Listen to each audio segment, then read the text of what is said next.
Tenemos hoy con nosotros en la Cátedra Proteger al señor magistrado Andrés Martínez Arrieta, que ha venido a hablar sobre la evolución del consentimiento en los delitos de naturaleza sexual. Señor magistrado, le agradecemos que esté usted aquí con nosotros. Uno de los temas que va a hablar es el consentimiento y los casos en los que hay violencia física. Es más fácil determinar lo que ha sucedido, sin embargo, puede suceder que haya un engaño y no sea una violencia física directamente. ¿Qué hacemos ante estos casos? ¿Cómo se identifican? ¿Cómo tratarlos? El delito de agresión sexual, la antigua violación, son delitos en los que una persona agrede a otra y esa agresión se materializa en que no ha habido consentimiento, en que la relación sexual no ha sido consentida.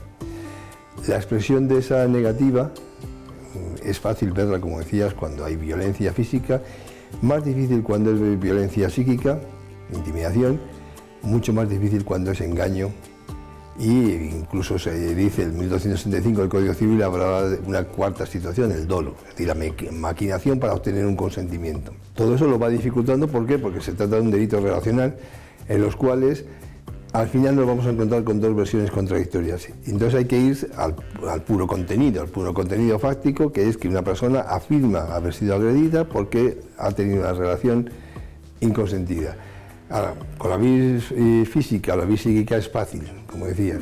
El engaño, claro, hay que distinguir porque hay unos engaños que van dirigidos al acceso carnal o al yacimiento y hay otros engaños que van dirigidos a circunstancias aparentes, de apariencia. Por ejemplo, yo creo que nadie podría afirmar que existe agresión, aunque se afirme, que existe agresión sexual cuando el engaño es porque pensé que era rico y entonces accedí a una relación porque me dijo que era rico. Cuando por otra parte también afirmamos que es verdad que es un elemento motivacional. Entonces hay que distinguir lo que es motivación de lo que es el engaño para el acceso. O accedí porque tenía esta ideología y luego me enteré que era policía. O bueno, son situaciones en las cuales el engaño no tiene la relevancia para el contenido del hecho típico, que el hecho típico es el acceso carnal. Entonces, son muchas circunstancias a las cuales se ha discutido muchísimo, están ahí, hay tres supuestos claros de los que habla la jurisprudencia, de los que habla la doctrina: el engaño del sanitario, en círculos sanitarios es el médico o el sanitario que realiza unos tocamientos y lo hace haciendo creer que son actos médicos y luego no lo son. O el engaño en persona, quien va con otra persona creyendo que es su marido, su pareja o su amigo, con una persona con la cual consentiría. Supuestos en los que a lo mejor el sujeto pasivo no se encuentra en plenas condiciones, pero puede darse. O también otro tipo de supuestos es consentir determinado tipo de relaciones, pero no otras. Entonces ahí se puede dar los supuestos y ahí son discutidos y son afirmados en unos casos y negados por otra parte de la doctrina. Son los supuestos más difíciles, ¿sí? Los del engaño. A propósito del ejemplo que usted ponía del médico con el paciente, otro de los problemas que tenemos con el consentimiento es que el consentimiento no se da de una vez por todas, puede ir cambiando, puede ir variando. ¿Qué hacemos ante eso? Porque uno puede afirmar, decir adelante con ciertos actos y luego a mitad de camino decir no, en cambio no quiero esto. ¿Qué hacemos con esa tradicionalmente se había afirmado que bueno, el consentimiento inicial valida los actos posteriores y ya no habría yacimiento inconsentido, sino que habría otro tipo de delito, pero ahora ya sí se afirma que el consentimiento se vertebra en cada momento y para cada tipo de acto, con lo cual inicialmente se puede consentir un tipo de relación que posteriormente la falta de consentimiento determina que, no obstante, la realización de un acto no consentido se convierta en no consentido y por lo tanto agresivo. Va a hablar usted también de la evolución del consentimiento en el derecho. Claro, hay una evolución porque cambia la cultura. Entonces, me interesaría si podemos profundizar si la cultura puede facilitar o al contrario evitar que se produzcan este tipo de delitos o facilitar que el derecho los intercepte y los evite. ¿Qué papel juega la cultura, una comunidad, una sociedad? Vamos a ver, yo creo que todavía la cultura sirve de mucho, pero en este caso a mí hay una cosa que me cuestiona y que trataré de exponer. Hay mucha literatura, pero por ejemplo tenemos un libro de Nabokov, Lolita. Todavía la cultura no se ha puesto de acuerdo si es una obra maestra de la literatura o es una obra que fomenta la pederastia.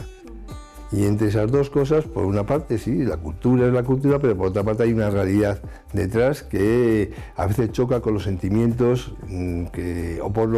o sobre el carácter de instrumento de control social, es decir, la cultura sirve para también ordenar o destacar aquellos aspectos positivos de la convivencia o incluso los negativos como forma de aprendizaje.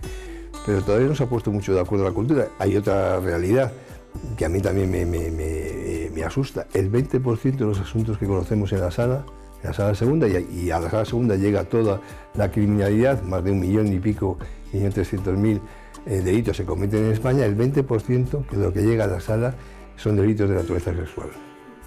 Lo cual es una barbaridad dentro de nuestra cultura actual, en la cual hemos desarrollado mucho todo el elenco de libertades. Sin embargo, está produciendo este tipo de delincuencia. O sea, ¿usted diría que hay un doble raso? Por un lado se critica ciertos delitos o se intenta que no se produzca más, y a la vez se puede ver un aumento o un mantenimiento de los delitos. Lo que constato es que hay muchísimo en una sociedad que es tan libre como la actual.